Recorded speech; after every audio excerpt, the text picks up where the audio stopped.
Hello everyone, welcome to another video on PrizePicks. Today I will show you how to remove your bank account from PrizePicks. Now, as you know, we are doing a lot of videos on PrizePicks on our channel, so definitely check out our channel for more. Now, how can you actually go and remove your bank account or really any other payment method from your PrizePicks account?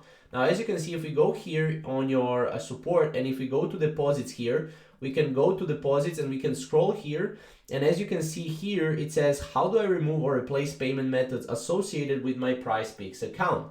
Now, as you can see, you may not remove payment methods until you have been a PrizePicks member for at least 60 days. So after 60 days, you can remove a payment method yourself using the app.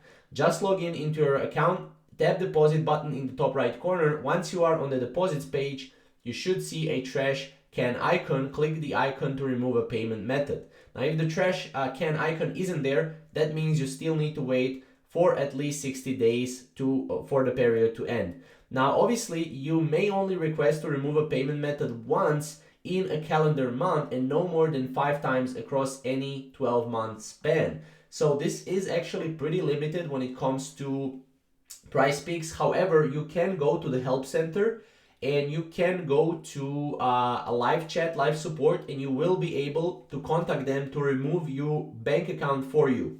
You can do this, or you can go to PrizePicks on Twitter. So we can go on X or Twitter, and here you can message them directly. They will have a 24/7 live support, so they're available all the time, and you will be able to remove your bank account this way. So thank you guys for watching, and we'll see you in the next PrizePicks tutorial video.